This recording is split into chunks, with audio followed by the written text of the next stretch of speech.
and welcome to today's lesson. This is lesson 3. We're going to be talking about the integumentary system in the body systems today. We're working from chapter 3, page 76 is where we will be beginning.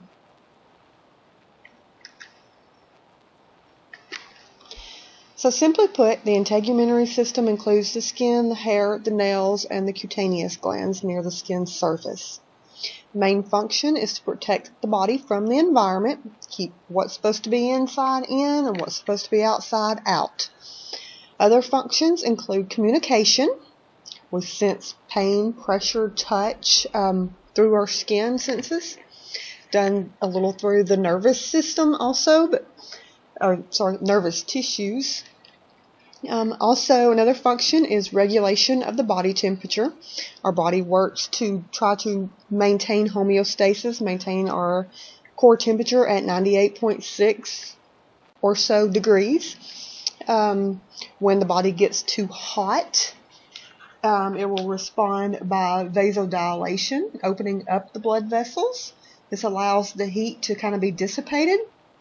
And when the body gets too cold, it'll kind of vasoconstrict the blood vessels, so decrease the blood vessels or blood vessel constriction.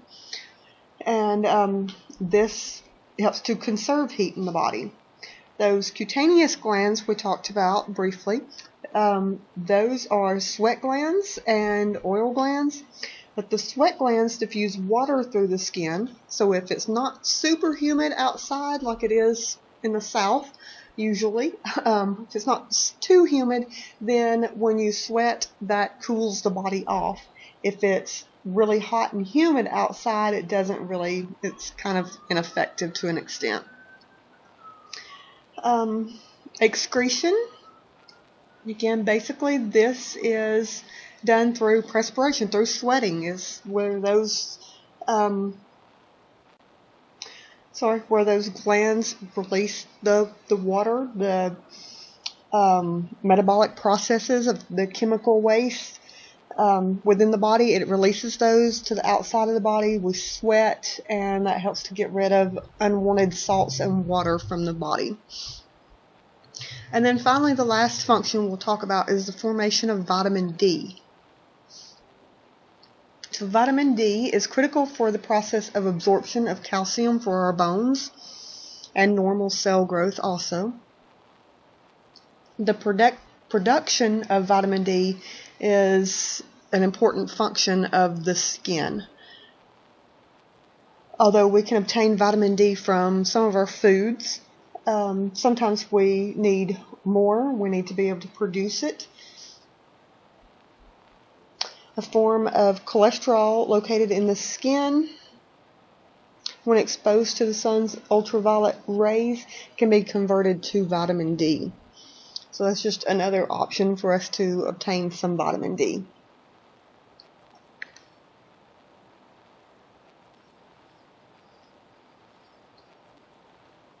Okay, so breaking each of the sections down briefly. The skin, you'll see that on page 78 and 79 is your diagram. But first up with the skin is the top layer. There's 3 layers of the skin. The top layer is your epidermis. This is the outermost layer of the skin, the epithelial layer. It's non-vascular. It's composed of up to 5 layers. And then those layers go from deep to superficial. They include the stratum germinavatum, stratum spinosum, stratum granulosum, stratum lucidum, and stratum corneum. Those are the 5 layers. Don't really expect you to be super familiar with that, but just to kind of give you a little bit of background of what they are. And then your textbook also goes in a little more into detail each of those layers, so check that out for sure. Then moving on, the dermis is the next section. This is the middle layer. It's a layer of connective tissue beneath the epithelium or beneath the epidermis. The superficial papillary layer is named for its dermal papilla, which are like spiked mountains that stick up into the dermis. And you see the little, probably see it a little better maybe on your book, your textbook there on page 79. Make sure you go and you read in that section talking about the dermis. It gives you a little more information. And then finally, your bottom layer is the subcutaneous layer. This is also known sometimes as the hypodermis or the superficial fascia layer. And then, of course, we said we have the nails, or fingernails and toenails. Your hair, and hair is present almost everywhere on the body. Of course, some people it's more obvious than others. And then the cutaneous glands, that's those sudoriferous, which are your sweat glands, and the sebaceous, which is your oral glands. These exocrine glands release their secretions directly to the outer surface of the body through ducts.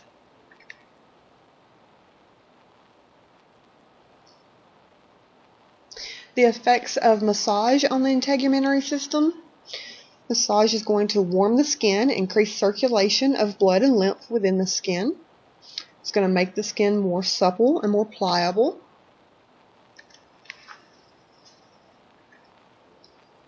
And then here is a couple of videos for you to watch on the integumentary system.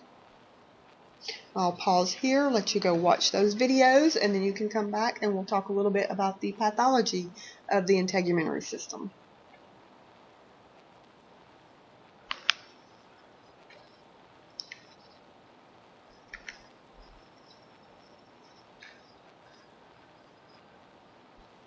Okay, before we move on to pathology, I want you to take a moment, use your textbook or the internet or both for research to prepare a visual aid and short presentation for the integumentary system. This will be turned in at the end of this section when you email me all of your work. I want you to include the major components of the integumentary system, the functions, and the effects of massage.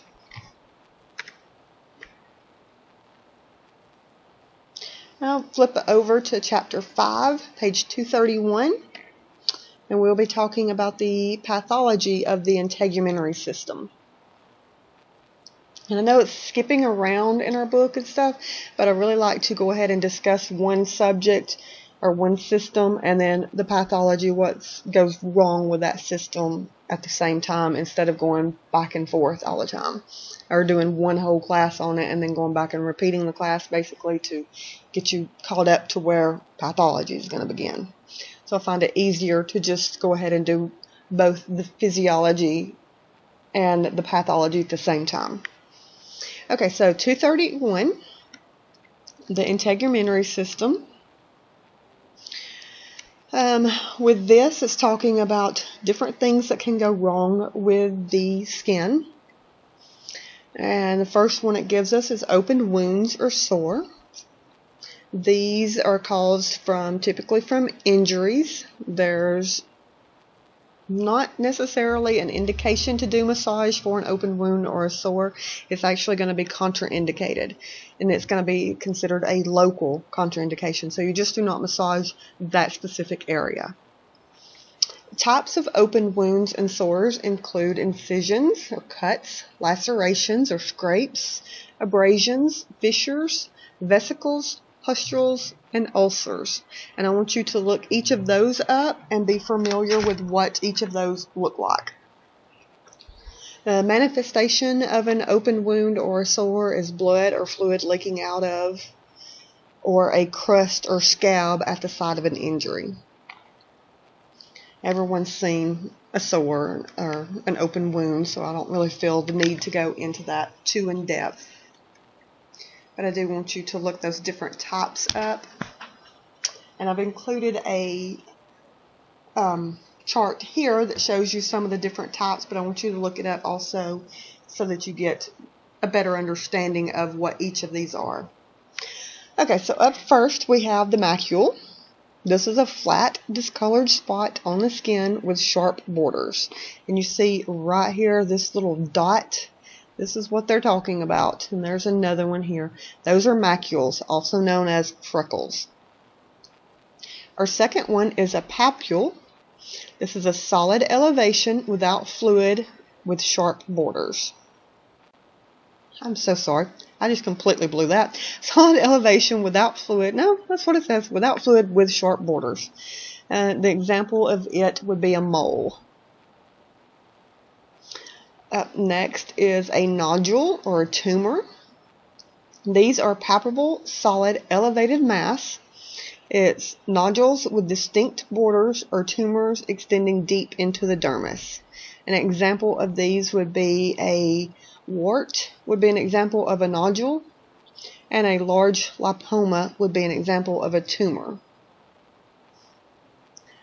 Then we have vesicle. This is small, distinct elevation with fluid. So our papule is without fluid, just a mole, and a vesicle is with fluid. An example of it would be a blister caused by herpes simplex. We have ebola. This is a large, distinct elevation with fluid.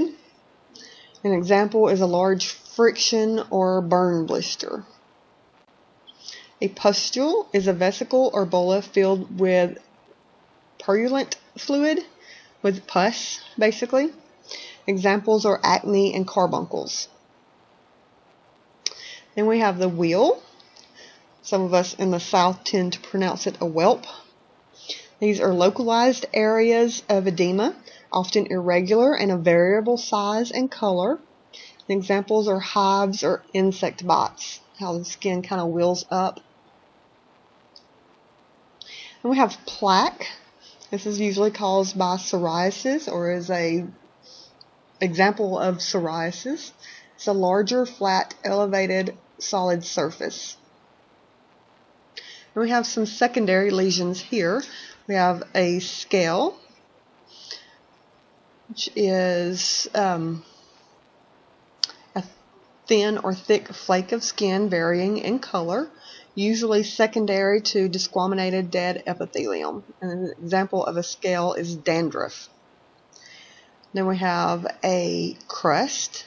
This is dried residue of exudates. An example is a residue of impetigo. Next is a fissure. This is a linear crack in the skin. An example is athlete's foot. You see people whose feet are really dry and cracked. They have fissures. And then we have ulcer. An ulcer is an opening in the skin caused by sloughing of necrotic tissue extending past the epidermis. So it creates kind of like a hole or a crater within the skin. And these are examples listed are the pressure ulcer or stasis. A pressure ulcer is like a bed sore.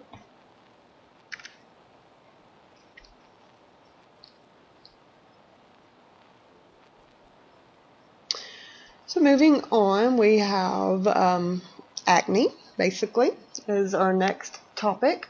This is on page 232. Manifestations include raised, white or black, and sometimes reddened, inflamed pimples on the surface of the face, the neck, the upper back. Contraindications is, yes, it is contraindicated locally for the affected area to prevent the spread of the infection and keep from aggravating it with your product, your lubricant. There's no indication for acne. It is a local contraindication. It's caused by a bacterial infection of the oral glands, which we said were the cutaneous glands. Treatments typically include topical or oral medications to treat acne.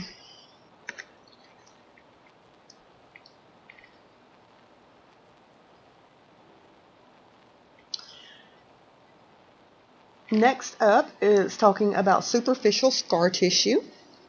The manifestation includes new skin that is randomly structured, dense, and fibrous, has decreased blood supply, decreased sensory neurons, and no hair follicles or pigmentation. Contraindication is locally for the affected area during an acute stage. So you want to wait till this scar starts actually healing before you start working on it. You would never work on it in this first picture. That would be considered your acute stage. Indication increases the speed of healing. It increases the circulation and mobility. And massage also minimizes the fascial restrictions. So you do want to do massage on scar tissue once it is out of the acute stage. The etiology, cause of the scar tissue, is process of healing of an injury to the skin. In treatments, you're going to do soft tissue work. So you're going to do your massage therapy, specifically the cross fiber friction and techniques such as that.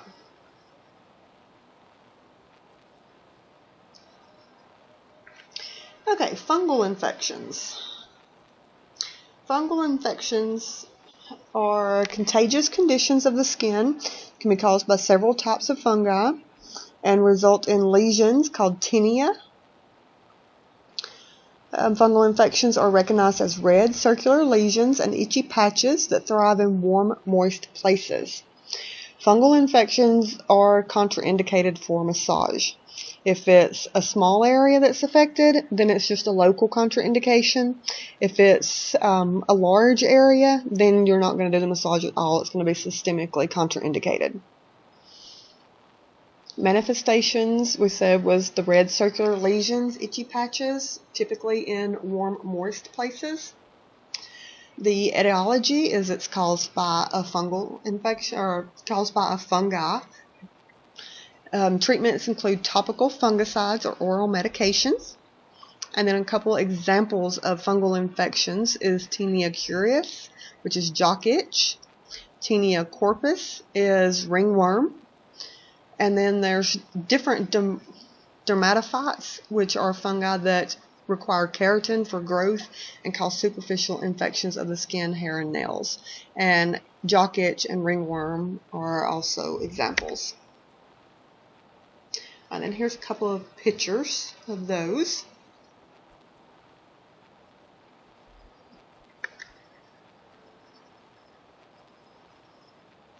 Okay, now this section is not actually in your textbook, but it's something I wanted you to kind of be a little more familiar with. And some of it is a little review of what we've just covered, and then some of it is new. When you have someone that has burns, do you massage or do you not massage? And the answer is no, you do not massage. A burn is a contraindication. Even if it's a first-degree burn, which is a mild sunburn, you do not massage because massage is going to irritate that. So your first-degree burn is a sunburn. Second-degree burn, it can be something other than a sunburn, but the most common example is a sunburn. Just the redness of the skin. And you do get that from different spilling hot water on yourselves or scalding yourselves or cooking when something splashes, some oil or something splashes out on you, you get a slight burn. Those are considered a first-degree burn if they do not contain blisters. When it does contain a blister, when the skin blisters up and there's fluid in that blister, that is considered to be a second-degree burn. And some sunburns are second-degree burns. You see people that have severe sunburns and they have all these blisters all over them. That is a second-degree burn. So a sunburn can be first or second. The distinction is going to be if there's no blisters with the burn, it is first degree. If there is blisters, it's second degree. And then we have the third-degree burn. This is the most serious form of burns. This is where the skin is charred, and you see where here the skin is kind of blackened looking. The nerve endings are damaged. This type of burn, a third-degree burn, usually is not painful initially, but it is the most serious. And the reason it's not painful is because those nerve endings have been damaged. Now, once it starts healing and those nerve endings start regenerating, then it's extremely painful.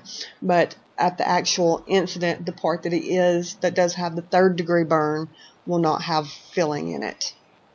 That doesn't mean that there can't be second and first degree burns around the area that hurts like crap, but the third degree burn itself will not be painful. And it definitely requires medical attention.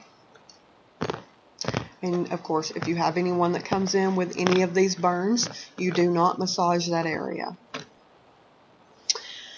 Okay, next up that we want to talk about is an angioma. This is a benign, irregularly shaped tumor in the skin. It's made up of distended blood vessels or lymph vessels. So you see a lot of these on clients. These are just little red areas, little red spots that pop up on your client. Just want you to kind of be familiar with those. Then acne. It's idiopathic, non-contagious, chronic inflammatory skin disorder. It's characterized by progressive signs and symptoms, including flushing of the skin, general inflammation, the formation of papules and pustules, and permanent thickening and distortion of facial skin. And this guy has a more severe case of acne. Probably not extremely severe, because I've definitely seen worse. But everyone's familiar with acne, so we'll move on. Carbuncles. A carbuncle is a contagious bacterial infection of the skin that's caused by Staphylococcus aureus, and composed of several boils that are filled with fluid, pus, and dead tissue. If you see something like this, you do not massage it. Do not massage close to it. It is contagious. It is staph. You can massage other areas, but you do not want to massage around a carbuncle. And if they have multiple carbuncles or severe carbuncles, I would postpone the massage altogether, treat it as a complete contraindication. I would not take chances with staph. But I'm saying, like, if they have it on their calf, it would probably be safe to do an upper body massage. If they have it on, their back or whatever, it would be safe to do a lower body massage and just work their legs and feet if there's no signs of infection in those areas.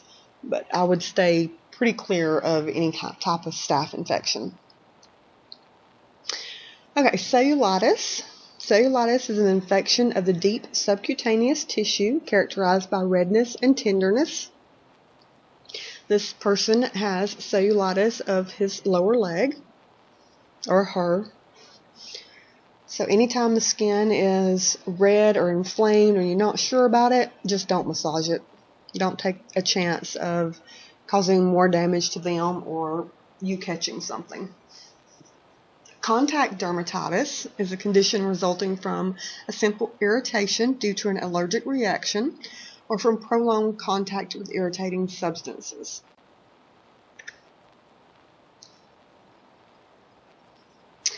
Next, we have hives up here on the top picture. A hive is a non-contagious inflammatory skin reaction, usually caused from an allergen or emotional stress. It's characterized by areas of intense heat, swelling, raised reddened wheals, red irregular patches, and itchiness. We see these a lot on someone that's gotten a bug bite and they're allergic to the bug bite or mildly allergic to a bug bite. And also people with, some people when they really stress out, they tend to get hives. This picture here, the second picture, shows a lipoma. We seem to be seeing more and more lipomas nowadays. This is just a benign clump of fat cells. Of course, just because you know what it is, or you are pretty sure of what it is, does not mean you tell the client that's what it is. You tell the client that they need to have it checked. You never tell a client, oh, it's just a lipoma, because there's no guarantee that it is just a lipoma. And you're not a doctor. You do not have a medical degree. So tell your client you have a spot here on your back, on your neck, on your arm, wherever you see it at, that needs to be checked by your physician. Then next we have a macule. And we said a macule was basically a freckle. This fourth picture here is these aren't mites themselves, but these are a rash caused from mites, from the bites of the mites. A mite is a contagious condition of the skin. It's also called scabies.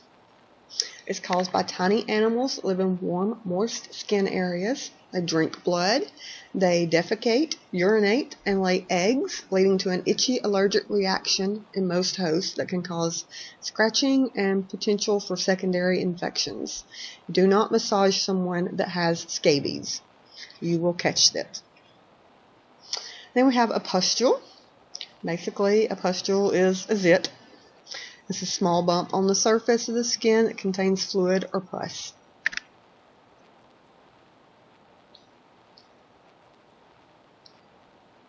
We have psoriasis and eczema. So the psoriasis is characterized by these silver scales. They are typically thought to be hereditary. They're common in adults, and it's usually a chronic, lifelong skin disease. Whereas eczema, the condition comes and goes. It's more common in children. It's thought to be an environmental situation. It's characterized by red, inflamed skin. Neither of these are contagious. It is safe to massage. I would do a local contraindication though, just so you don't irritate the area and make it more itchy or anything. Pallor or blanching is usually caused from lack of circulation. There's actually not a picture here of that, but you see how someone, or have seen how someone, when they look like they're about to pass out, how they get kind of real white, or real white around their mouth or something. That's a form of pallor. Also, like people's hands, sometimes one hand will be really red, one hand will be really white. That is pallor. It's blanching. Then the second picture is rosacea. This is a skin disorder characterized by marked redness and acne-like skin eruptions. And typically it is on the cheeks and the nose. And then vitiligo is a condition in which the skin turns white due to the loss of pigment from destroyed melanocytes.